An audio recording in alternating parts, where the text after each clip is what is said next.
Welcome to this episode. So today I am interviewing Rose. She is one of our PGSDers. So she is inside Perfectionists Getting Shit Done. And I wanted to have her on the podcast because last week I was coaching her on a PGSD coaching call. And she said, I really want to give you a testimonial just as a side note. And I said in an email, hey, come on the podcast and let's talk about your PGSD experience. So this episode is in particular for anyone who is already thinking about signing up for PGSD so you can do the things you know you need to do to build your business.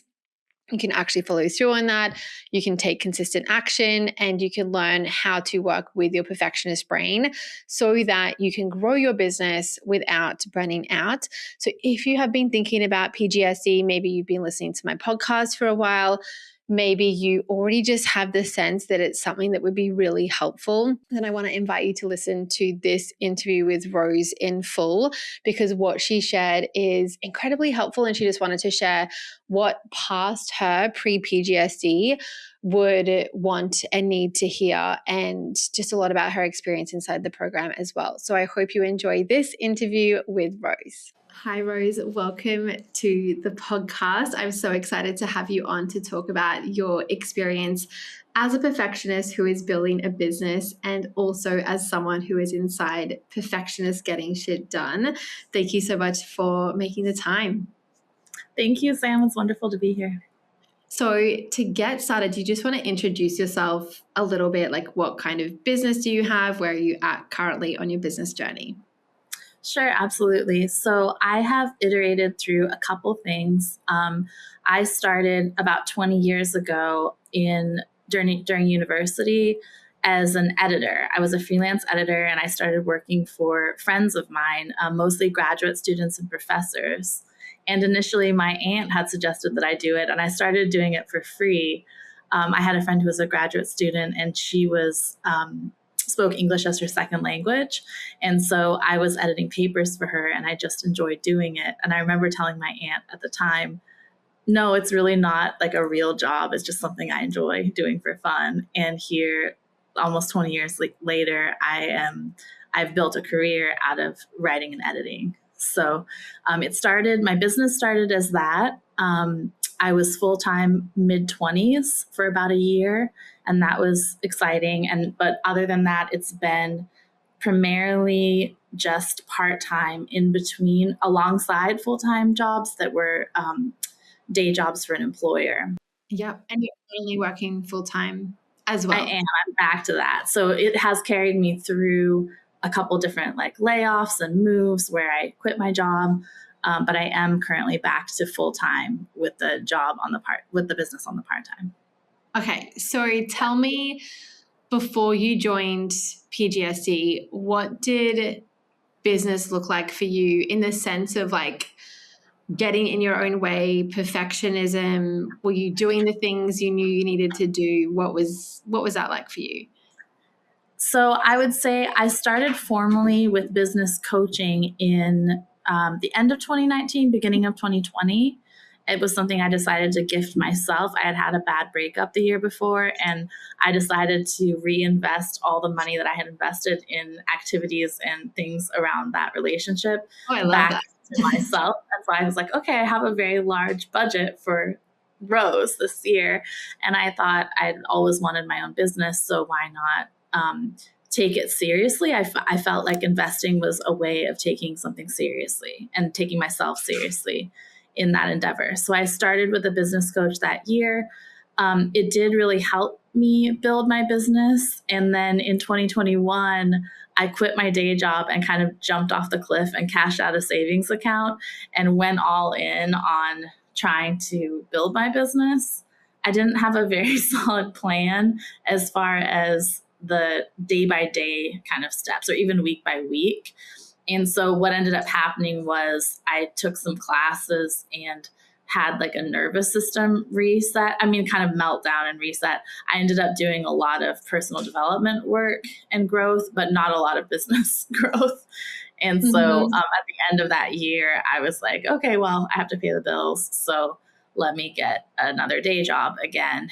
And then in the course of maybe the 2 years post that, decided that and I would really say since then. So since then, and probably I started listening to PGSD about 3-4 years ago.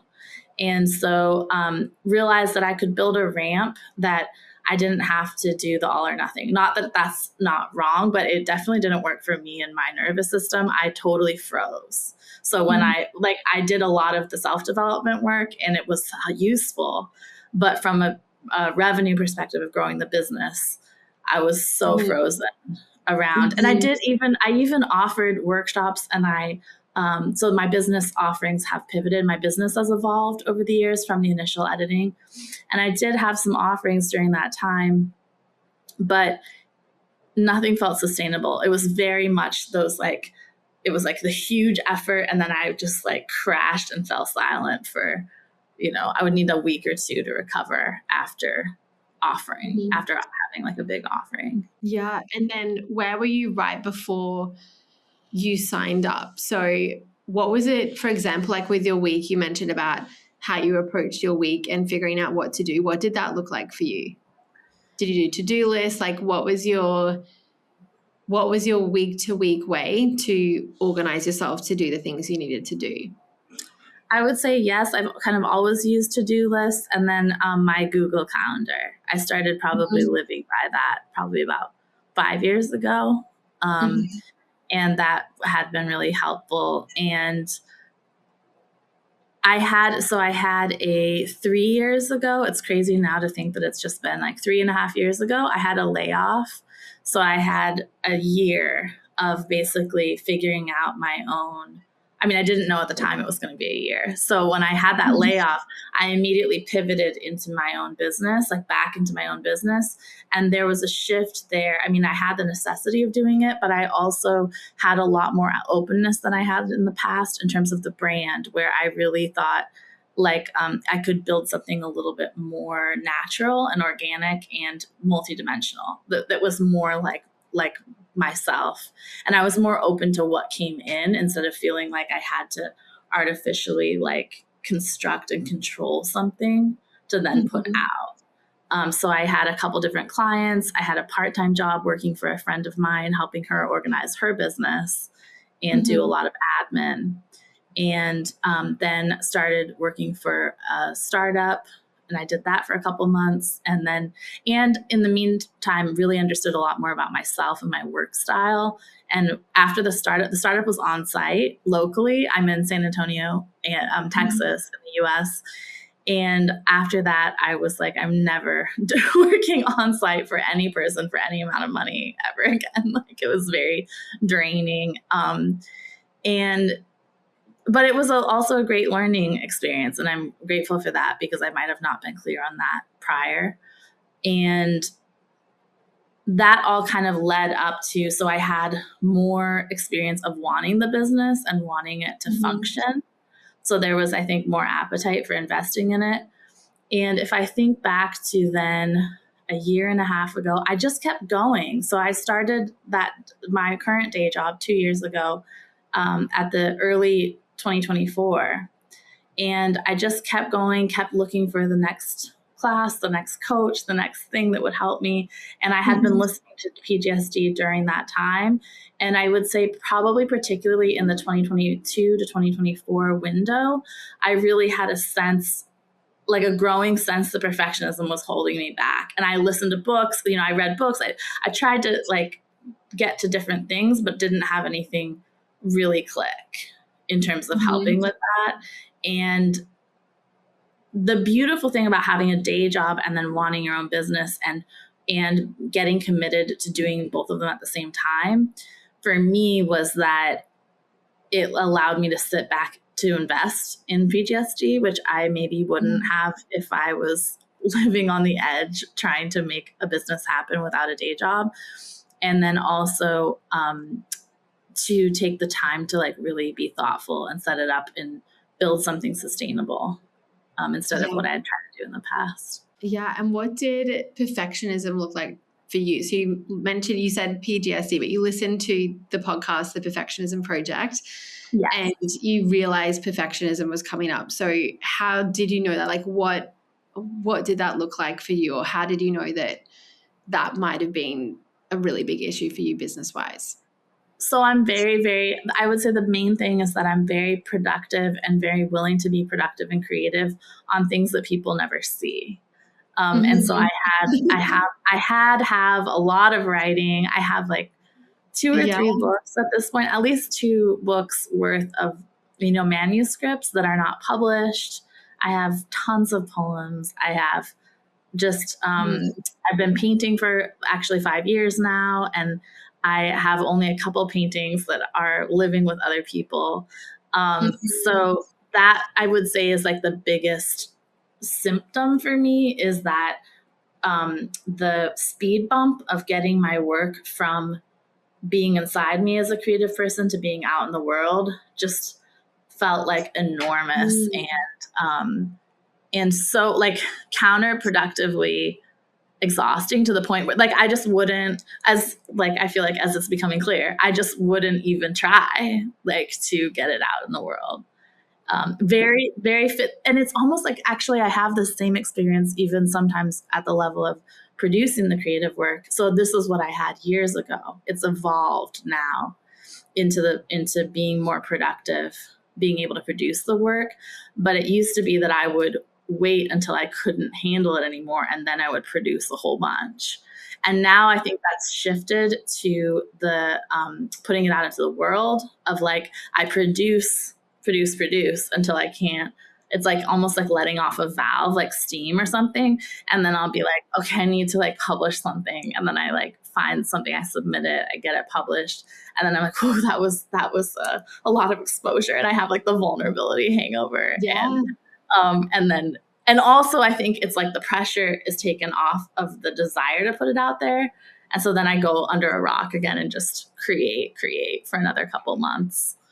That's been my experience as of the last like probably 2.5 years. Yeah, it's so common for perfectionists, especially when we're in a creative kind of business, that it feels a lot easier to be doing things behind the scenes and having the ideas and doing the creating and experimenting with things. Though sometimes perfectionism can stop us from doing that too. But a lot of times it's so common, and I see this with myself as well, that the publishing piece and the getting it out into the world for others to see it is often where the perfectionism stops us from having things be fully completed. Like it's often complete on the back end, but then the publishing steps aren't taken, which gets so frustrating, because then we're like, but I'm doing all these things and like I know I have so much potential and I'm getting to see my own work, but then it's not actually connecting with anyone else, and the business isn't growing because it doesn't get published. So that's something that we obviously coach on and support with inside PGSD, because it's such a major thing to be able to go from someone who creates stuff and then just creates more, to being able to be someone who creates and then publishes, creates and publishes, creates and publishes. So for you with PGSD, why did you decide to sign up? It's almost like taking the medicine. Like I wanted to change. Like I wanted to learn how to do it a different way. And I wanted to see my work in the world. And I wanted to stop stopping myself, like learn how to stop stopping myself. I can't tell you how much, probably, maybe 80, maybe I'm exaggerating, but I don't think I am. Probably, I would say it specifically of my writing in particular, given that I've been writing much longer than I've been painting. I would say 85-90% of my work is no one's ever seen it. Maybe 95 or more percent. And that's something that I know can change in terms of publishing. But that's the real reason, was like to learn how to shift that so that I could be safe and functional, like putting work out into the world. Yeah, 100%. And one of the things in PGSD that we teach and coach on is safe visibility, because being visible, like there's this fear of like, okay, but if I actually show up and follow through and do the things, that means my work is going to be out in the world. And I don't know if I can handle my work being out into the world. So we then get busy on the back end or like researching other things or learning other things. And it's being able to create safe visibility for yourself so you can publish. And instead of expecting like, oh no, it's going to feel unsafe, and just push yourself to do it. Like that's typically what we go to, is like, oh, I either need to just push myself to do it, which feels horrible to think about. Just like, it really doesn't feel safe to share it. And I would just go and post or show up online, or I can't do it at all. But like, actually, you can create safe visibility. So I love that's why you signed up. So tell me, the reason this call is happening is because on our PGSD call last week, I was coaching you and you were like, side note, I really want to give you a PGSD testimonial. Like, can we essentially, like, can we figure out a way for me to do that? And so I emailed you and said, like, would you like to come on the podcast and share? And I said, you don't need to prepare anything. And then you said, well, I'm a perfectionist. I can't not prepare. So, and some of us go into preparing, some of us don't prepare as a symptom of the perfectionism and just like the fear of my best won't be good enough. So I'm just not going to prepare at all. So I can avoid that whole thing. But you said you prepared some points for past Rose who listened to this podcast and wasn't yet inside Perfectionists Getting Shit Done. You haven't told me what they are. I said, tell me when we're recording so I can hear them then. But do you want to just tell me the first one and then we can chat about it? Yes, I would love to. And I would say, as you were introing this, I realized as you were talking just now that even before that, I just want to note also for everyone listening that this experience in and of itself is an experience of safety and safe expression for me, in the sense that I think I told you before the call that I was kind of waiting to feel nervous. I don't love public speaking historically. And even though I do have a good amount of experience in it, Yeah. I still tend to get nervous no matter what it is, especially when it's the first time doing something. And I kept waiting and I kept feeling like, oh, okay, no, I'm actually just fine. And that is a shift that I would say, and even the fact of giving myself credit in the pre-PGSD, myself would have discounted appearing on your podcast as not business related for me, which is crazy, or as like not doing something.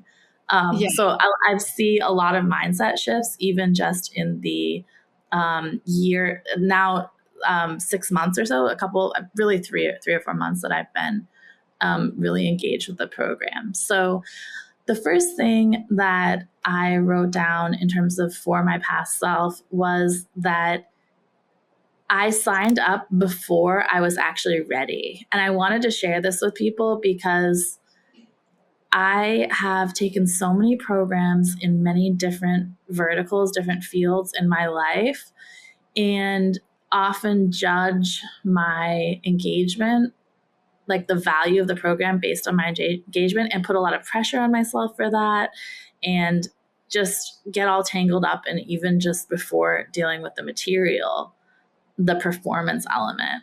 And I think on some level, I knew that I was signing up before I was ready, but I also felt like I had to sign up in order to get myself ready. To be ready. Yes. Yeah. So I just feel like it's important to understand that, like, I don't think there's ever any point where you're quote unquote ready. Mm-hmm. And that it really, and so that isn't the criterion. I think that for me, when I think back and I think of why did I, like, how did I know that it was going to, like, on some level, I knew that it was going to pay off for me. And then subsequently, I did not really engage with the program for, I think I signed up and then I disappeared for 3 months. And then I think I popped back in and was like, wait, I missed out on some bonuses because I didn't even read the emails. And then I think I disappeared again for another couple months. Like, so I really haven't been doing the program. Like, so I signed up in January of 2025. And I think really January of 2026 is when I started making a plan myself to give myself time to actually work on it and work on my business. And then really the last 3 months is when I think I've been showing up fairly consistently for the weekly live coaching. Yeah. And so I want to also put that out there of like, it's not like the fact that I was very absent for the first year didn't mean that like it was a year. Like that's a good chunk of time, but it doesn't mean that the program wasn't right for me. And my criteria was that we talked about this a little bit, but that I really, from listening to the podcast, the Perfectionism Project, I realized like the vibe and the brain, like the process and the way your brain works and the way you see the world was a fit for me. It's not, it doesn't have to be like that. That's enough. Yeah. There isn't some kind of like the secret sauce that I need for my business is really like in me. But the whole point of coaching is like, to draw it out. It's not something that you're like giving me per se. And I think I didn't really understand that before coming. I mean, maybe I understood it subconsciously, but I think that's so important. Just and I know for myself, when I'm thinking about signing up for things, I am thinking about, is the person leading this, is their worldview either consistent with mine or better than the worldview that I have? And I want to be able to have their worldview and their self view as well. Like, how do they treat themselves? How do they handle themselves? All of those things that I think it's one of those kind of intangible things that it isn't necessarily like one specific thing that they've said or that they teach, but it's just the overall, like, I feel like this person could really help me. And there's something about, like, for the people that I learned from, like, there's something about what they're doing. I just keep coming back and I'm like, and I feel so energized listening to them, and I feel so much possibility and that, like, that belief of like, they really believe in me. And I deeply believe in you. I deeply believe in our PGSDers, in anyone listening to the podcast when I'm recording. Like, I'm thinking about all of the possibility and all of the, just like what can happen, how quickly things can change, like all of that. I'm holding that vision. And it means that when you come into PGSD and you're setting a growth goal and figuring things out, that like, I believe you can succeed. So if you're wobbly about it, you can lean on my belief and everyone else's belief as well, while you're getting your own strength up in your belief. And it's just so important to have, I agree wholeheartedly, to have someone leading you that you're like, this is the vibe for me. I don't know if I can put my finger on it, but like, this really resonates for me and clicks for me. And I, as someone who used to work for me, she used to say, it's the feeling of like, there's a song called I Like Me Better When I'm With You. And it's like, that's the feeling of like, I like me better when I'm with you. And that's the same for me and the coaches that I have, of like, I like me better when I'm in your energy and in your presence and learning from you. So yeah, I think that's super important to mention. Is that point one? Is there anything else you wanted to say on that? Well, this is a little bit of a part two for that point one. When you mentioned just now about the coaching and the community, I think a lot of people see, it's possible to see group coaching as second tier because it's usually more affordable, less expensive than one-on-one coaching. And what I realized, I had this big click. I was reading a post in a totally different area around really talking about like women and femininity and how women function even anthropologically and historically. And basically the post was about relationships and that we have had this strange substitution in modern life. The author was putting forward that we had a strange substitution in modern life where the couple has superseded, like for women, that the way women experience families and children and has always been communal with other women, and that basically the couple in their romantic has like superseded that, been dropped in, and So a lot of women are very isolated and somehow Yeah. expected to look to themselves and their partner to fill a need that was filled by women communally historically. And I was like, this is so interesting. And at the same time, I was like, I don't want to go live in a tribe somewhere. And so I was kind of like looking at this like, like, do I agree? Do I disagree? It was kind of like rubbing me some kind of way. And then I realized when I was preparing that it can just look different. And in fact, all the women on all the PGSDers right now on the group call just happen to be women. And it's been like it's been such a community for me. And I realized like one of the big things that I've like growth points lately has been this idea of being coached. This is my kind of like point B here, is being coached on moments where it's really positive.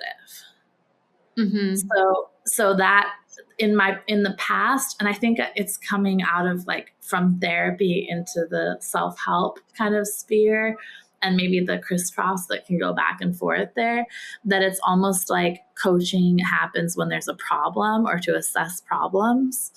And instead, and this came from another PGSDer on a group call that basically was like, I'm in a really good place and I understand that I need some coaching around this.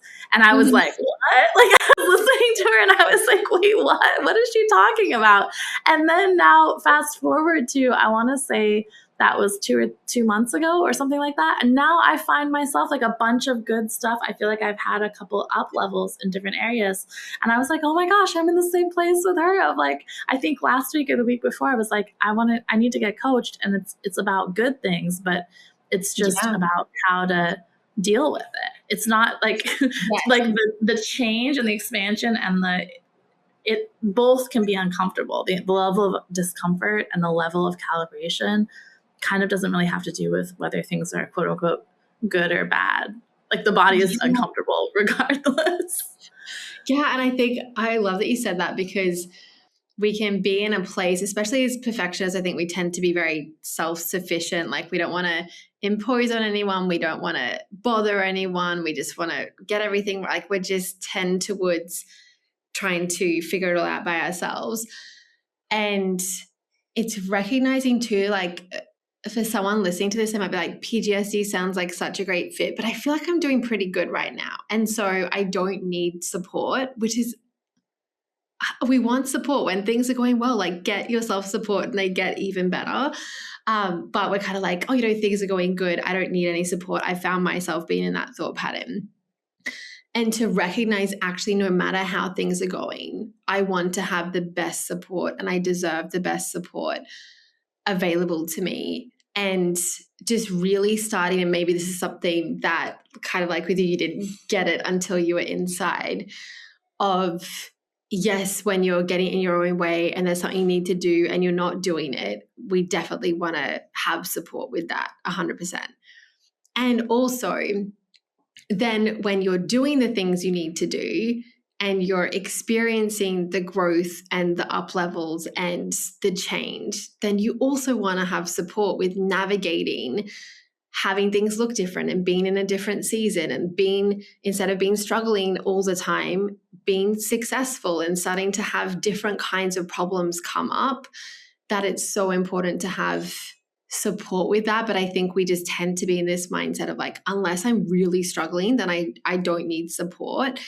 And I don't know exactly where we have learned that from, but just what I've been doing a lot for myself is like, actually when I'm thriving, that's when I need, not even need, like when I want the most support to continue the thriving, instead of like, okay, things are going good, let me drop support. So when I'm back to struggling, then I'll get support again to go to thrive. It's like, no, actually, I want to be highly supported all of the time to help me navigate all of the different things that come up, and also get better at celebrating, get better at when we achieve success, there's identity work to be done to normalize it so we don't self-sabotage and go back to the old patterns that we had. Like we need to actually have it feel safe to be in success. And this is work that we do in PGSD as well, because once you do come in and you start doing the things you know you need to do, people who join are smart, capable, successful in other areas. So naturally, their business starts being successful too. And then it's like, okay, well now, especially if you've struggled for years to do the things you need to do, to then shift into like, wait, I'm succeeding now. We need to normalize that, or we just go back into being the procrastinator and the overthinker because that feels normal. So I love that you said that, because it's such an important thing to, like, when you're struggling, get support. And when you feel like you're doing pretty good, there is a really, really important space for support as well. That resonates so deeply with me. And I would say something also that I didn't really experience, didn't understand, especially pre-2019, when I made the shift to like wanting to really take my business seriously and build a business intentionally. I never thought of that moment of being like in a successful, like in a good place, as do think this is the way the perfectionism works for me, of like, I always took that as a reason to take on more. And basically that was my way of self-sabotaging and getting myself back to like a level of dysfunction. And so instead of, why wouldn't I then set up systems, because I know life will come at me. And so rather than like kind of making up life coming at me by taking on more than like what was currently working. And that is a big shift that I just see continuing. Like I see that actually happening with PGSD, of like, why not do less? Like, for example, like if something's not, like, why not do the thing? Like, let it work. And instead of like finding the problems and actually, and that's the celebration piece. I don't know how to do that alone, to be honest. Like, I have only learned that through being with other people. Yeah. It's so important, because celebration is part of how we normalize what we've achieved, so that then we don't self-sabotage it. If we don't celebrate it, we end up recreating the old things that we've been doing. And even for me, I've just invested in a group coaching program for myself, and I feel like I'm in a really great place. I'm like, well, I want to have support as I navigate my business continuing to grow. I want to have support available, instead of like, things are going great, I'll just go solo until I'm really struggling. And that's been such a shift as well. Like, even personal life wise, that previously I'd only get help with like babysitting when I'm like at my wit's end. And now I'm like, oh no, like that support is there to help me continue to thrive. Like, I'm not in desperate need of it. And that's a really good sign as well, that it's a great time to have it, to keep me continuing to be in a great place. So, and I also, what I mentioned about the community thing, with just being in community, because especially with being able to do the things you need to do and follow through with plans, like, I just need like someone one-on-one to keep me highly accountable and just like be there, like holding my hand every step of the way. And in PGSD, we teach self-accountability and how to follow through with your plans, and that skill set, which is absolutely essential for entrepreneurship. Without that skill set, the business ultimately won't exist and won't be successful. But really, the reason PGSD is in a group setting with personal one-on-one support, like I've coached you quite a few times on our calls, is because we perfectionists, if we don't hear what everyone else is struggling with, we just have all this shame from thinking we're the only one that feels like they have potential, but they're not doing the things they know they need to do. And why am I so different? Why, like, what's wrong with me? And then when you hear everyone else, you're like, oh, okay. It's like, it's not just me. And you can hear someone else getting coached and be like, oh my God, that's the situation I'm in right now, but I didn't even realize it. And someone else, like as a surrogate, is getting the coaching that you didn't even realize that you needed. So yeah, community is so important. And I think a lot of us, just from the way the world is structured now, it's very easy to not have community, or to get community in places unintentionally, like in the comment section of different platforms of like, I don't even feel good when I'm in here, but I'm just like trying to be amongst conversation. So let me read everyone else's comments, and like, I don't actually find it uplifting, but let me do this just so I can be in connection. So having a really positive, supportive way to get that is incredibly important, because otherwise we just meet that need, but in an unhelpful way. So important. I love that you said that. What was the third thing you wanted to talk about? Well, so one thing that this was actually the third thing. So I have some middle points, but the you brought up shame, and one of the points that I wrote down was that this is the first place that I've been in terms of a coaching, learning, particularly around business environment, where shame doesn't feel like something to outgrow. It's that instead, like, so I've had an experience of like releasing shame in like the feminine embodiment space, like totally different work, like I would say more body centric. In the business environment, I've never had it treated so neutrally before as how I feel like we experience it together as a group on the group coaching calls. And instead, like, I see that it's like the way that I've experienced it on PGSD, which has been a big shift for me, is that it's just seen as almost like a natural byproduct of the process of putting yourself into outside your comfort zone. And just that it's like, oh, yep, there it is. Okay. Yeah. And then it's like, and then you just keep going. Like, the idea is that you just keep going, not that you have to like analyze or clinicize yourself of like, what do I need to do now about the shame? It's like sort of like the shame isn't the problem. It's like a non-issue. And I've never really had it. So I've never had it made explicit and brought out and welcomed explicitly so that people on a call can say, I'm feeling a lot of shame about X. And I am not the only, I mean, that is really frequent, I would say. Yes, 100%. On the calls. It's very normalized. And I would say you normalize it as well in sharing examples and anecdotes. And then the response is always like being held, but also like not making a big deal about it. And that has really helped me, because I feel like as a perfectionist, my brain wants to make a big deal about literally every single thing, and it's exhausting and like not productive.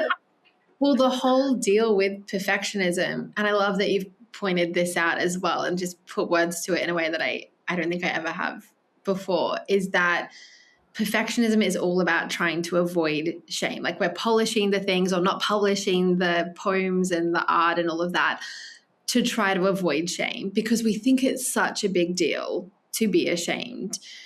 And so to be able to be in a space where you can be like, I feel really ashamed about this, and you feel safer to share that because everyone else is sharing things, and not from this kind of like shame dumping or things like that, just like, oh yeah, this is embarrassing for me to share, or like, I feel a bit uncomfortable, but I also need to talk about it. That when we can just have it be like, okay, your brain is thinking a thought that's creating a feeling of shame. That feeling doesn't feel nice, but also like, we don't have to believe that there's something wrong with you. Like, the shame is coming from a thought, there's something wrong with me. Like, I'm unlovable. Like, I'm inherently not worthy of connection with others. Like, that kind of thought is what produces shame. And it's a normal feeling to experience. I don't think there's anyone that gets to avoid that. Our brains seem to be, because we're so wired for connection, we're just hyper vigilant about like, where might I not be loved by someone, or like get disconnected. And we really try to not end up being disconnected from the people around us. And so our brain produces thoughts that create shame. So to keep us in connection and to keep us surviving, because we used to be in the tribes. But it's like, okay, I can have a thought that I'm not good enough or completely inadequate. And I don't have to believe that thought. I can just have the thought, have the feeling, and witness it. But we don't have to just go into full belief. Like, I think we just often, without it being normalized, we think, oh, my brain's thinking this, no one else's brain thinks this, so this must mean it's actually true. Okay, shit, what do I do about the fact that I'm completely inadequate? Okay, let me try and do this and try and do that. And then we have this whole perfectionist strategy to try and figure out how to actually be good enough and be perfect enough so as to never feel shame, because it's not a fun experience. But I also love talking about it. Like, shame is just, for me, my face is hot, like my pulse is like, it's not actually that bad when we don't believe the thought behind the feeling, and we can just be present to, oh yeah, this is shame. It feels really bad, but it actually doesn't feel as bad as having to put all of the effort and energy into all the things I'm trying to do to avoid shame. Like, if I actually can just be like, oh yes, I sometimes feel shame. So much opens up in business when we're willing to sometimes feel shame, instead of like, I must make sure everything's absolutely perfect so I'm never ashamed. We don't tend to create much. We definitely tend to not publish much at all if we have a complete resistance to feeling any shame. So it's definitely a huge part of PGSD and the coaching, and just reinforced in so many different ways through everything, that I just have such a strong belief that shame isn't a big problem. And so when someone's like, I feel really ashamed, I'm like, okay, cool. And like, I don't believe your shameful thought is true. You don't have to believe it's true either. We can also be present with the feeling and experience that and process that. And it's not this like gaslighting or denial of it. It's just like, okay, cool. Your brain is thinking a thought that's producing a feeling. That thought isn't actually true. I don't know if you can see that, but I can see that. And we can see it in others. Like, I'm so ashamed to be sharing this. And everyone's like, not really that embarrassing. Like it's such a big share. You're like, we all have those things where it feels so big for us to share and vulnerable. But then you hear someone else, you're like, oh, doesn't make me think any different of you. To hear that, actually, it makes me feel more connected. I love to say what's most personal is most universal, and to just, be able to be like, oh, wait, everyone else experiences shame, but I can objectively see that they're not inadequate. Or maybe my shameful thoughts aren't actually true either. And I can just hold space for that and continue building the business instead of having to get stopped every time. Yes. And it's so interesting, just little things, that saying of what's most personal is most universal. I hadn't heard you say that prior to joining. I actually have loved that saying for a long time, from the creativity world of like, in creative writing, you reach the universal through the particular. And so it's just another example of how, you can find alignment. Like, it doesn't, it can organically, it comes from so many different places, that I'm reminded that piece of hearing other people, and like, it really helps with the reframe. A friend of mine was he was catastrophizing at one point. He was just telling me his woes of this stuff. He was going through a really difficult financial situation. He was like, I think I'm going to have to do this, and I need to get a new car. And he was like, I'm going to have less than $5,000 in my bank account, like, to my name. And I just stopped him and I was like, listen, for point of reference, I have never had $5,000, maybe like once or twice in my life in my savings account. And I would be thrilled if I made it that point. And he was like, oh, he was just kind of like, he was like, okay, let me think about that, because we just have no idea. Right. And I talked before about the support, and you brought it up, needing support, wanting support when you're doing well and when you're struggling. Is that such a big part of Perfectionists Getting Shit Done, is pointing out when your perfectionist brain thinks something crazy that you just think is true. And just like stuff, there's so many calls where I'll just say like, is that true, or whatever it is. It's something that they would have never on their own thought to even question. Mm-hmm. And it's just like, oh, I hadn't even thought, like, I'm thinking about this other thing being the problem, but I hadn't even questioned like the initial belief behind the question that came up. Like, I'm always looking like what's upstream. And it's just like our perfectionist brain and our human brain too. But like, when we're in this just so scared of feeling ashamed, like, we will just create or adopt from places crazy stories, like that person had a story of like, I should have at least $5,000 in my bank account, or I'm like a complete mess or whatever. And you're like, reality check, that's not, A, no one cares. B, I still think you're doing really well. It's like, oh, okay, I just had a really warped point of view. And now sometimes you just need someone to be like, huh? Like, what are you even talking about? Some of my biggest breakthroughs have been like when I've shared something that just felt like I was saying the sky is blue. I never would have thought to even have it be in my own self-coaching. And I consider myself self-aware. But someone to be like, wait, what? Go back to that thing. Like, what do you even mean? You're like, huh? Like, no, that's like, no, it just those moments that's why I love having someone else be able to look at my thoughts, because I also think thoughts that I think are true. And then I need someone to be like, what are you on about? That's not how the world works. Like, it isn't. I love that feeling. So yeah, it's so important to have a place where even if you're just not getting coached yourself, like there's a lot of people that just watch the replays and get all the value from that.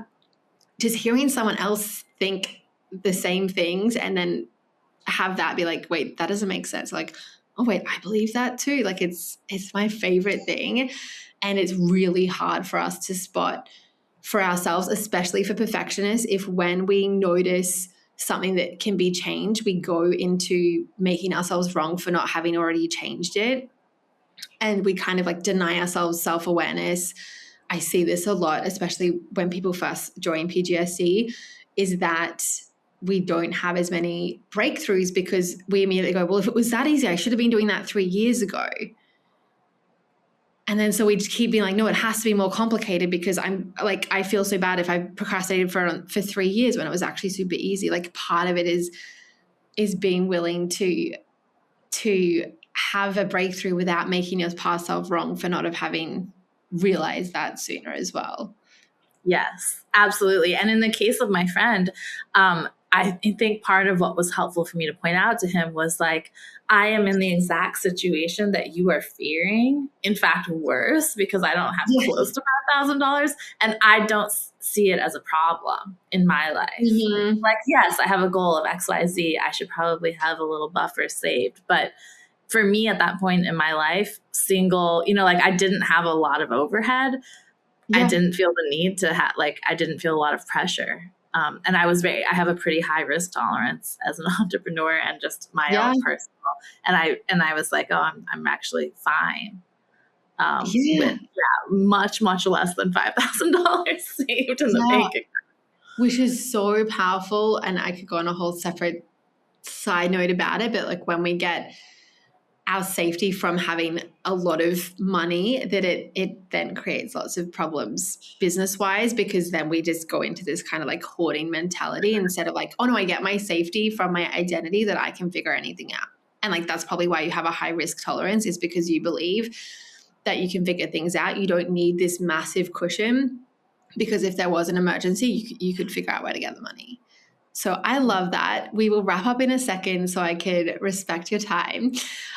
So if there is someone listening to this and they're thinking about signing up for PGSD, maybe like you, they were listening to this podcast for a year or so before, and they're thinking like, it sounds like something that I really want to do. And maybe they've thought about it in previous enrollments but haven't. And also this enrollment is the last time to get lifetime access as well. But for anyone who's thinking about it, what would you say to that person? Well, I would say, first of all, that the lifetime access, I wasn't sure if you were going to bring that up, but it feels so very worth it to me. I was even thinking about it because I also, in between getting coached on the live calls, if I can't make the live call, I very much listen to and have over the last couple of months listened to the calls in between and make it a point to catch up. And that has been sometimes just like equally or more valuable than being on the calls live. So that piece is, I think, really important. And I would say is worth it. And again, back to me not being ready initially, I think that's worth it alone, even if the person just feels like they're a fit, regardless of whether they're going to start now. The other piece that I would say occurred to me, I think on one of the recent coaching calls, was that I had a big shift recently where I realized that I took evidence of not having a business up until this point, a successful, thriving business that supports me and, in a way that feels very functional and sustainable.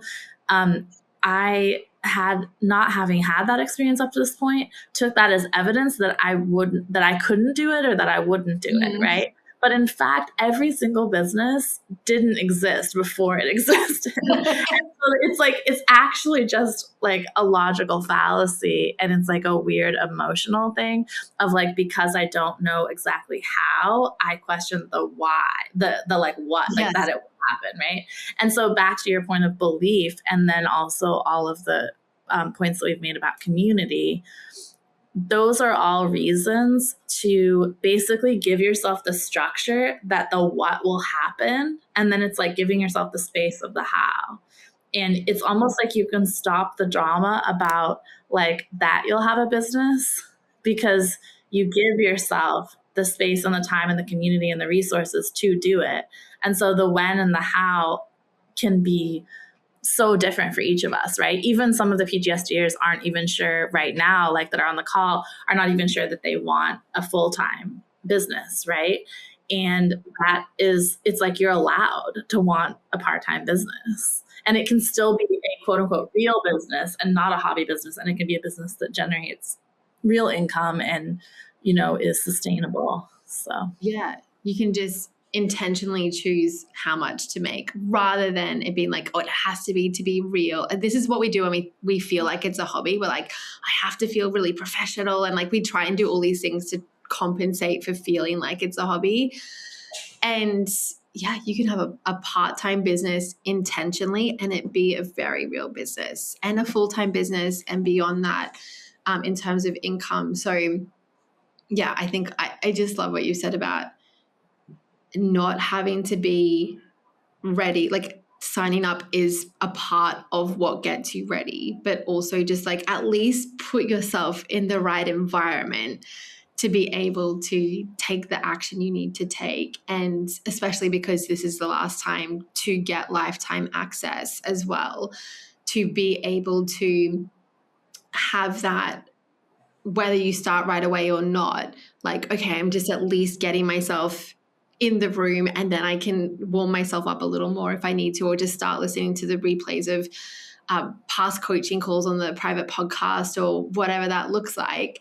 But I know what it's like to be like, I want this, but I'm not fully ready yet. But like something about this is calling my name to, like, as Rose said, like get yourself in the environment. And that is part of like, oh, wait, everyone else is like me. Oh, wait, like actually I like, you can get yourself more ready. Whereas I think if you didn't sign up when you did, then you still wouldn't be ready. Like you'd always just be continuing to wait to be ready. And a lot of people go into the like, and we don't think this way with school. It just is with business. Like, okay, well, once I'm making more money, then I'll sign up. But it's like, okay, once I'm fit, then I'll join the gym. Or do you join the gym to get fit? Do you join PGSD so you can do the things you need to do and make money? So it's like sometimes we just get it backwards. And like, I'm a smart, and I've done this times before, like, well, I'm smart, I'm like resourceful, I can just listen to all the things on the podcast, like I can piece it together.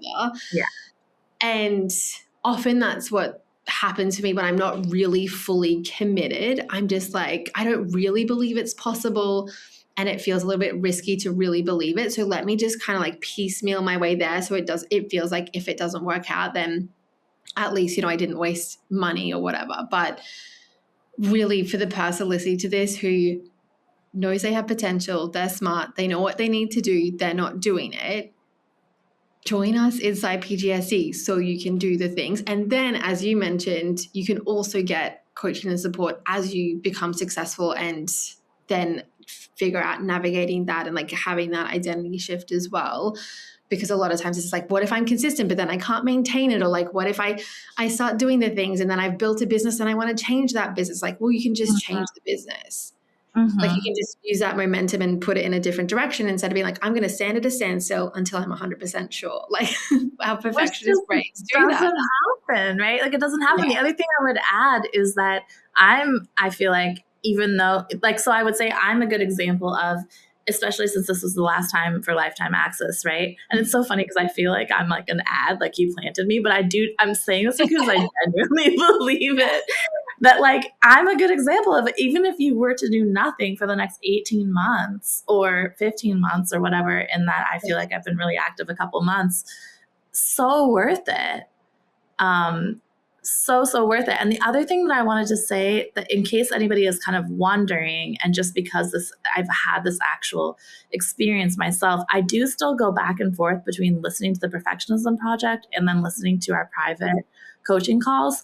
And what I would say the difference is for people who are maybe wondering is I feel like it's like the concepts in the Perfectionism Project and then the application in the PGSD private. So the level of specificity and application, and it's like you just get, like, if you think of case studies, it's like I love reading case studies of any like area that I'm studying. And so it's like you just get a whole bunch of case studies of both getting yourself coached, and then you get to listen to all these people being coached.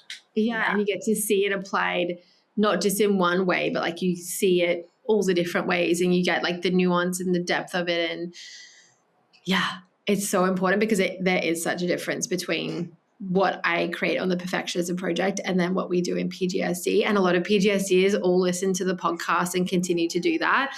But yeah, PGSD isn't just like the same as the podcast. And I think that's one way that we can easily talk ourselves out of the level of investment equipment, is like, oh, well, I should be able to do it with the podcast, with the Perfectionism Project. And I do want to say that they're fundamentally different. Like, they're quite different.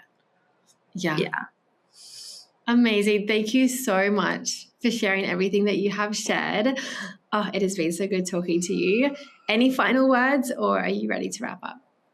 I just want to say like that it's so funny, because going back to what you said about feeling like we have to have the thing, I've had so many of those experiences. When I went to grad school, I felt like I had to have a graduate degree to apply for graduate school. Yeah. The thing with publishing, I feel like I have to have published a book in order to apply to publish. Like, there's so many things that can feel like that. And I just want to reassure anyone listening that as perfectionists, I think we're extra like that on ourselves. Yeah. And this is really a community of people that is just so warm and supportive and ready to welcome. And also, we have a wide variety of current cash flow levels, of goals, of industries. So there's really so much room for whoever's listening, whatever their field and industry and work is. It would be wonderful to have more people in there. Amazing. Thank you so much, Rose. Thanks, Sam.